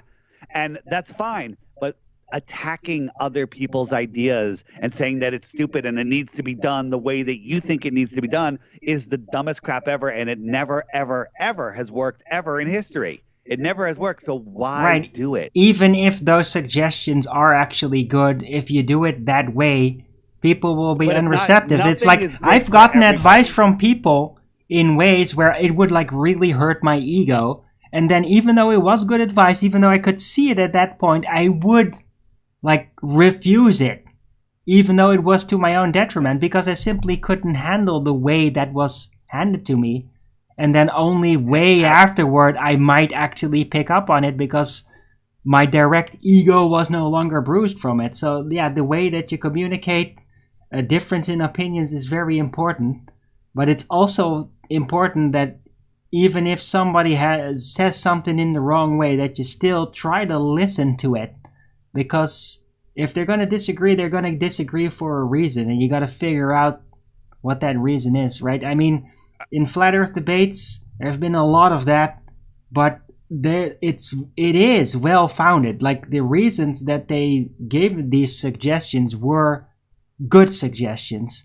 It's just that they overlook that people get ideas and they want to go with that idea and they want to develop it until it's satisfied, until you're satisfied developing that subject. And then maybe afterward you could conclude, yeah, it was nice, but maybe not super useful. Here's something that actually works better. But you still got to give people the room to play with it. It's like you give a kid a toy, and then you realize, oh wait, that toy is actually inferior to this toy. So you want to take that toy away and give them the better toy. Well, they don't want to because they want to keep playing with that toy because that's what they're playing with right then. And that's like a social tactic that I think that at the Flat Earth debate they should try to like adapt to a little bit more. That's gone wrong in the past, and it's kind of a waste because I mean they've given very good technical suggestions that I've taken to heart in many ways, and there's also like outright rejected entire concepts under justification that it's not scientific in any way, even though that's completely irrelevant to that subject. So it's not like they're always right about everything, and I'm doing my own thing, and I'm breaking with a lot of their suggestions. I mean, it's just everybody's got to develop themselves in the directions that they want with subjects that they're interested in, and just because somebody's going to tell you like you shouldn't do this, that doesn't have any point, right? So what are you going to do then, right? I'm with you. I totally agree. But it would be good to think about a lot of things that were said at FED, because the technical developments there are very detailed, very detailed. And yeah, but the thing is, I really don't have a whole lot to say about it other than I'm here to wake new people up to Flat Earth, and their ideas are just make people will shut down. Their minds will be like, I don't know what you're talking about. It's too niche. It's too specialist. I get it. Right. It's more of an advance, and there is a need for their ideas at certain levels, but not the introductory level for sure. I agree with that. It is super technical. It's for the specialists, for those that are like high-end debate against like total mind control anti-flat earthers. It's like, what exactly do you need to say? How do you need to say it to make them incapable of manipulating their way out of it? And that's what it's ideal for. That's what they do best. I mean, there's nobody better at that than Nathan Oakley. I don't know anybody that can argue better. He's cut himself off from so many people that just, even though they like what he talks about, they just, the way he is, they're like, I'm never going to listen to him again. It's unfortunate that he did that. He was a very smart guy, or is a very smart guy, but well, give him some time, man. I mean, we're all developing. He is learning, and I mean, eventually, he wants to continue. You're not just gonna like give up when you reach a dead end. You're gonna try to find a new approach, and he's working on it. I'm working on my things, right? Because I'm not really part of FED anymore. I do still join Ballbusters, but I mean, that's not something that I do every day. But I do my own show every day, and I do it now for usually around 3 hours every day. Can you imagine me being on camera every day, 3 hours? But it's working out great. There's always something to talk about. I get better at what I talk about, and I am really hoping to connect to a lot more people, and maybe like you coming on here on this Night Owl show. I hope to have more people, find more people, maybe even through you, that are interested in having a conversation like this with me one-on-one on the Night Owl show. So if you have any suggestions or want to point anybody my way, that would be fantastic. What is the purpose of the show Ballbusters? It's like a nerd show. It's like that pinnacle, the technical pinnacle, and I mean, Ballbusters is people's balls? We think literally to go after people. Yeah, it's part of it. But look, we think it's really funny. Horrible show to be on. Horrible show. Well, Ballbusters. You guys think it's funny? It's not funny. When you go after people that are on your own team, you're literally doing better job than what the trolls do. You're literally sucking the energy out of them, and it's stupid. It's like, if Jaron does something that I don't like, that I disagree with, I'll like, you know what? That inspired me to go do this other thing and let people make up their own minds. You can't tell people, don't do this, don't do that, do it my way. That's pseudoscience. Bullshit. You just do the best that you can, and it'll all work out. Not everything is perfect in this world. Or it won't. Yeah. And I mean, the review that was done last time, like on InfoWars, it was in many ways really disastrous for Flat Earth, and that was bound to happen because that's how they deal with it at InfoWars. And the criticism that was given was all very legitimate, right? And I don't hate Witsit at all. I think that, yeah, we do pile on, or especially QE, but QE, like he just chews on the bone with everything. That's just the way he is. It's not even that personal, and I wouldn't really be hurt too much about it. But it is all technical criticism, right? Because that's what it's about. It's about the technical criticism. Stop. Instead of criticizing Austin, who got himself on InfoWars, get yourself on InfoWars, right? Get yourself on there and do a better job, all right? Whoever is criticizing him, get yourself on there. Instead of preaching to the choir every day, the tiny little choir that you have, get yourself on InfoWars and do a better job, okay? Austin took the time and effort to do it, and it's better than no one else going on there. And you know what? You can Monday night quarterback him all the way you want, but he is probably going to get invited back in studio, okay? So you don't know what's going on. You don't know, you can always second guess yourself. And I'm sure he's looking at it going, oh, I wish I had done this. I wish I had done that. I wish, but when you're there in the driver's seat and they're putting up, cartoons of the globe while you're talking, right? Yeah, of course, it's a little they do distracting. It's a little distracting. But the thing is, stop Monday night quarterbacking. Get yourself on there. Get yourself on there and show us how it's done. All right? That's all. That's all I got to say. Well, that would be pretty cool, but I mean, Witsit did get an invite, right? I mean, InfoWars is not going to invite Nathan Oakley or Quantum Eraser. Let me talk. Don't be unfair. Like, Witsit got an invite.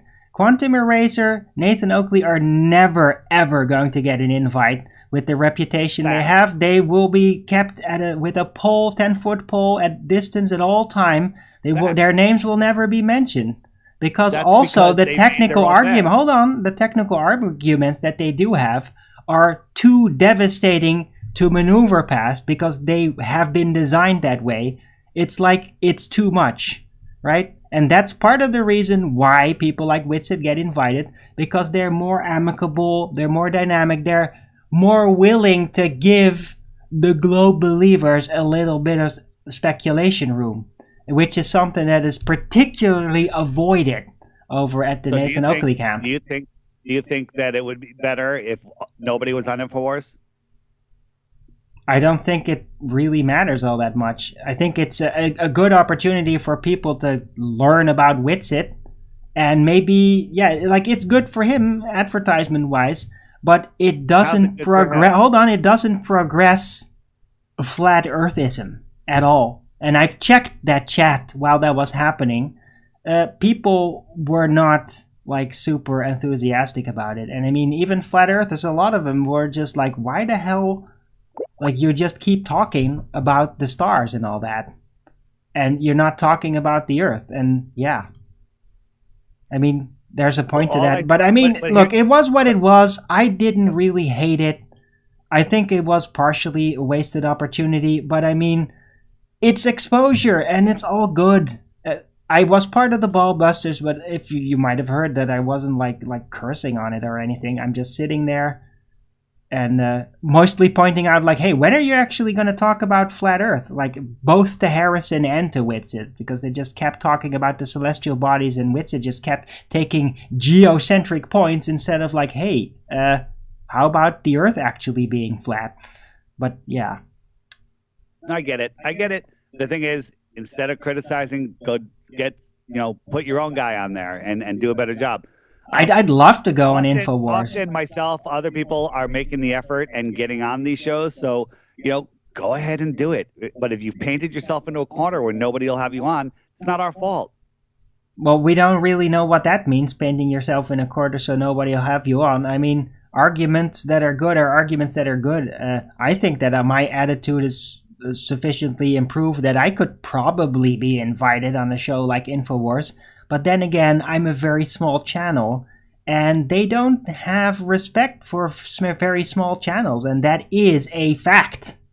They are primarily only caring about people that get wide audiences in any field, and that's how they work. they like, especially like gigantic rocketing newcomers that suddenly have millions of subscribers, those are the people they try to drag over, even if those people have very controversial and even negative associations in some way. So people like me, who has barely 3,000 subscribers, like, there's no way they're just going to invite me over. You know that. So.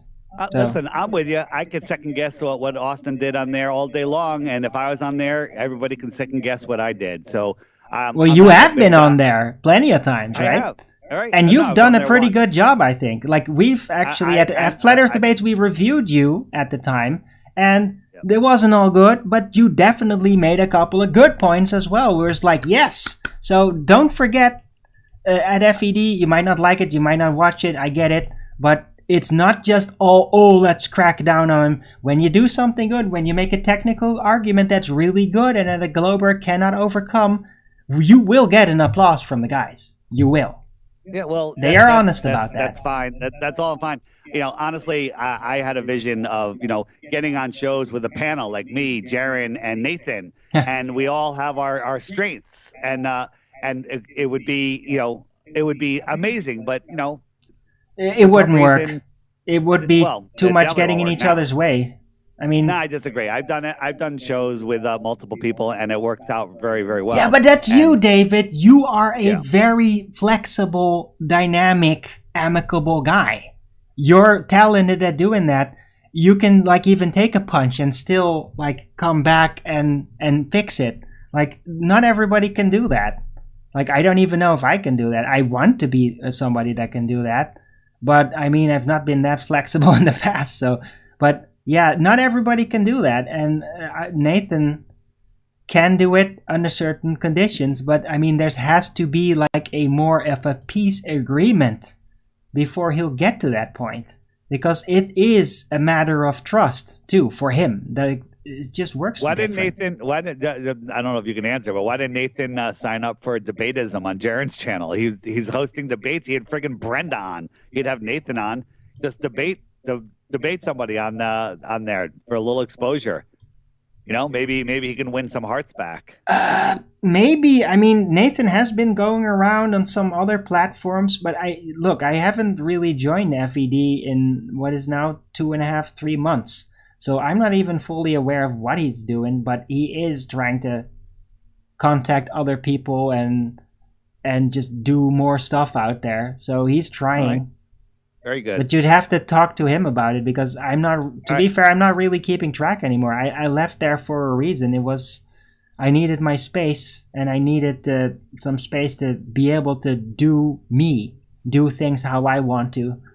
And yeah, not just be pushed in a corner and, as you say, criticized for the exceptions that I make to the rule.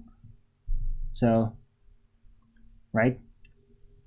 I get it. All right, man. Thanks. Yeah, thank you. And it's good that we were able to talk about this too without just getting into a fight immediately. Like, yeah, no problem. Right? Listen, we agreed. No problem. You're a good guy. Thanks. You too. The last comment was, is it worth looking into meltology? And this is what I wanted to say before, and then we'll end on that note. Is, people in meltology and in giant trees, a lot of them say all mountains are melted buildings, all mountains are giant trees, all of nothing is anything, right? That's not a thing. Now, yes, it's worth looking into meltology. I actually like the name. Some people hate the name. Some people. I call the Tartaria stuff, I call it old world, because is it all Tartaria? I don't know. It's just the old world. The Tartaria is just a period. Like, we don't know how old those buildings really are. Did they really make it back then, or did they just use it back then properly? Right? There's there's a lot of Tartaria proof. Start watching My Lunch Break, everybody, on YouTube. My Lunch Break. Right. Watch every episode. I'm telling you. Yeah, I am subscribed to them, and I will check it out, because I am much more into Tartaria, and more specifically into cymatic architecture, because of the practical healing applications. I mean, I don't associate it with some kind of magical ether, but it just utilizes the provable forces and influences in this world that are palpable and have been echoed by even 20th century technology developers like William Reich and all those, right? Like there are these effects, they work, and it seems like the ancients that built all these magnificent monolithic structures had very developed knowledge of how to utilize that in architecture, and it does seem to relate to cymatic patterns, and so that's why I call it cymatic architecture. Post that that video that I sent you, and then after we hang up, I'll send you that other video. Wait, what video was I supposed to send you? Oh, I sent you the link before the show. Yeah, the plasmoids. I already posted the plasmoids video. Yeah. It's 2 hours, people, and it's a little boring at the beginning, but I don't know. I just need some more intelligent people to look at it. It's pretty crazy. It's a month old. I hadn't seen it, but I'll send you the other one too, which was about the China, about that underground temple. Yeah. Crazy stuff. I'll send that. All right, I love to check it out. Thanks, Arwen. Oh, you're going? I'm going. We're done. All right. Hey, thanks for being there, and it's been a pleasure. Maybe we could do this again sometime. All right, in the future. Thanks, brother. All right. Hey, good to see you again, man. Have a good night. Have a good weekend. All right. Whew. Well, that was great. That was very stimulating, and we even got a bit serious at the end. It's a bit confronting, and it's good to talk about these things and clear things up a bit. It's kind of funny because now I was actually in a bit of a more neutral position. I'm not like on the Nathan Oakley camp necessary. I was, and I know why things are done the way they're done. And I hope that did clear things up, and maybe will pave the way for a more peaceful and more amicable interaction between the two camps, as it were, right? Which I'm sure that all parties would favor. So I hope I did some good there. Let's see what you guys are up to in the chat. Yeah, Reichsorgan Tech, right? Reichsorgan Tech relates to cymatic architecture. It's just another thing like cymatic architecture. It's all part of it. All passive things that influence fields, that influence sounds, bioenergy, can charge biological energy and basically make a body more capable of healing itself.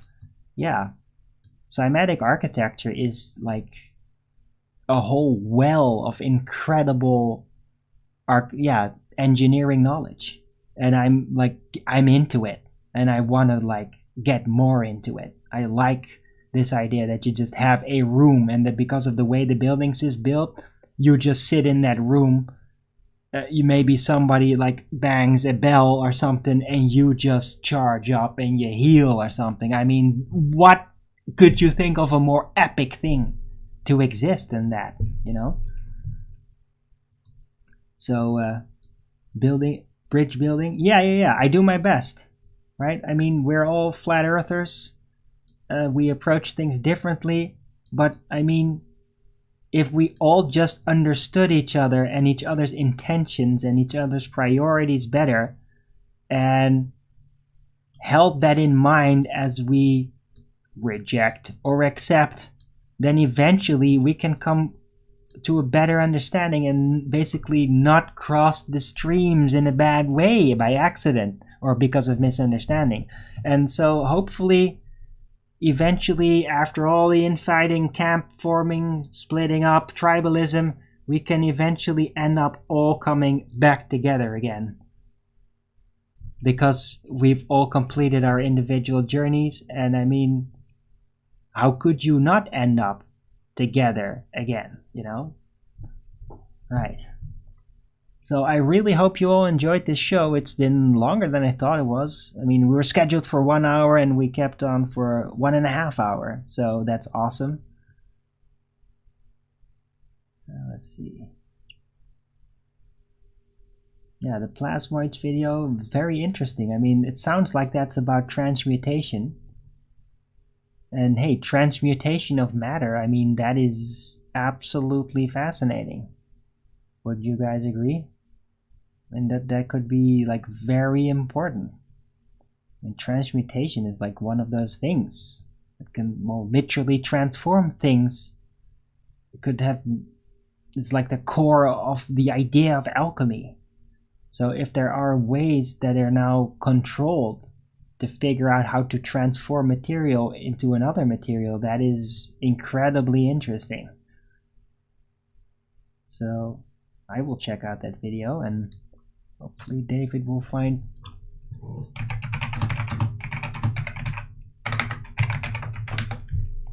more of those links.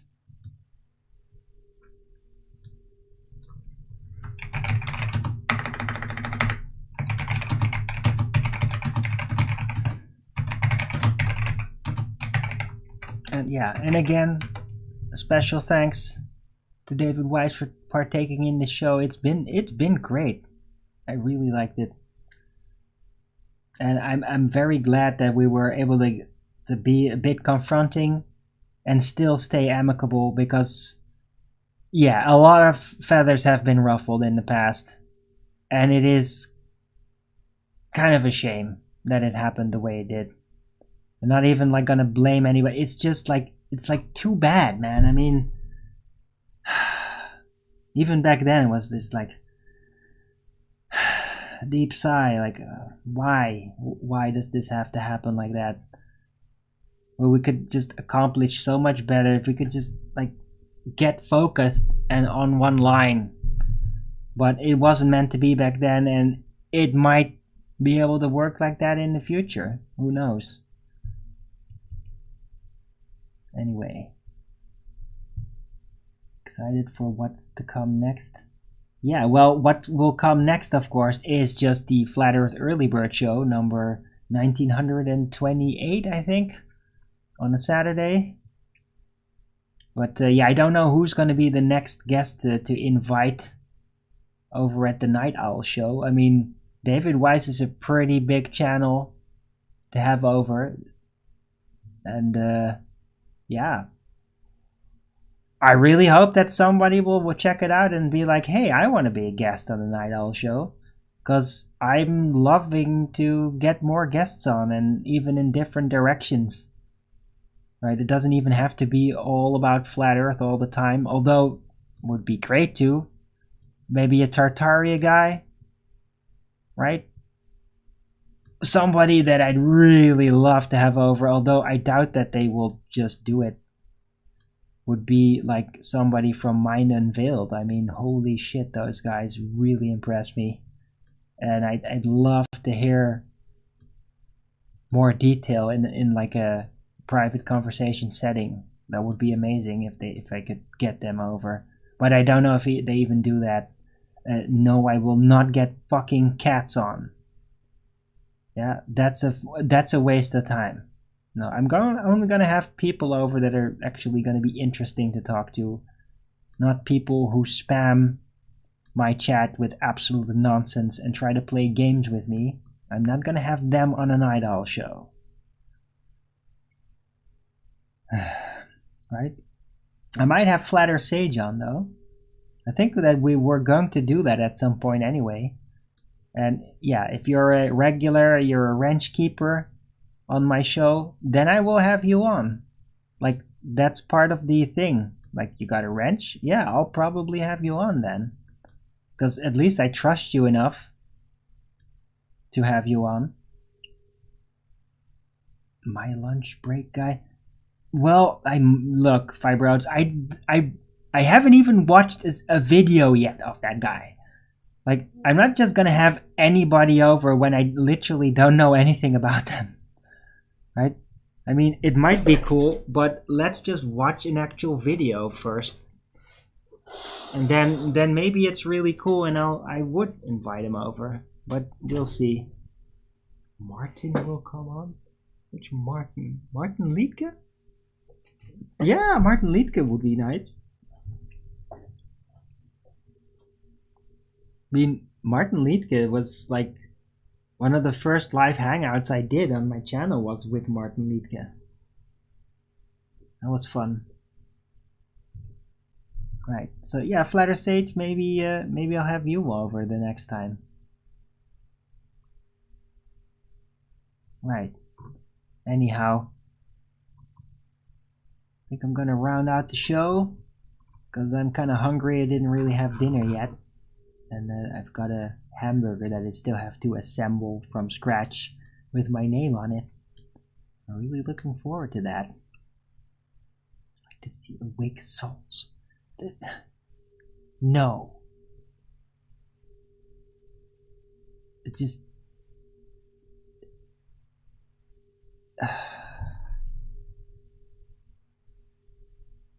No, he's not cool. Just...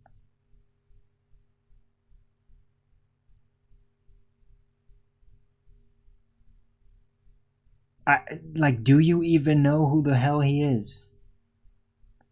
You know what he actually believes in and all that. I mean, seriously.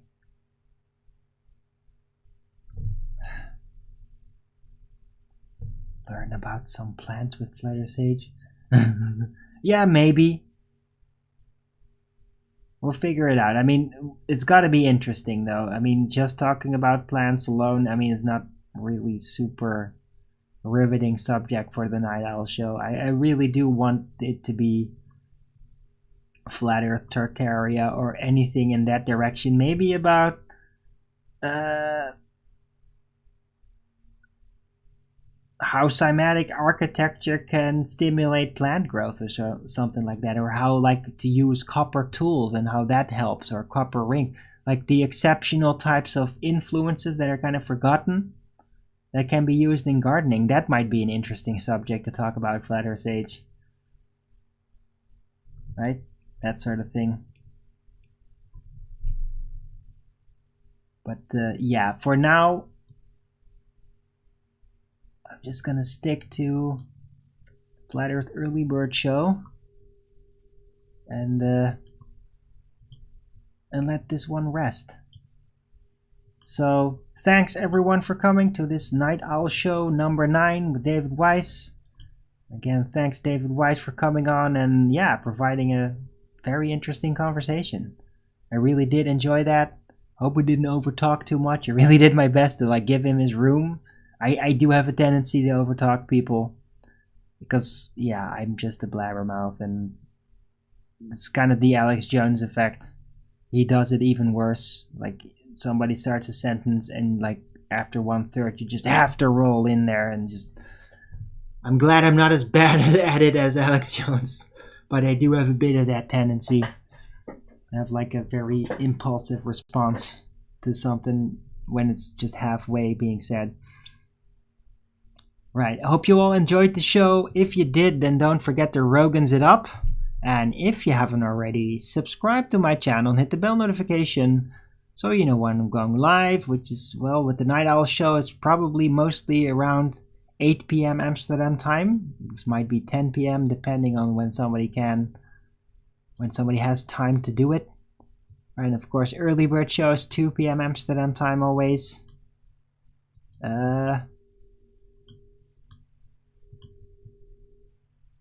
So thanks everybody here for being in the chat. Don't forget to support me through the PayPal and the Patreon. Keep my channel going, and there will be more Night Owl shows in the future, of course. Because thus far they seem to be absolutely great. Not super long, but great. A lot of fun. I hope you all enjoyed it. I'll see you tomorrow on the Flat Earth Early Bird show on Saturday.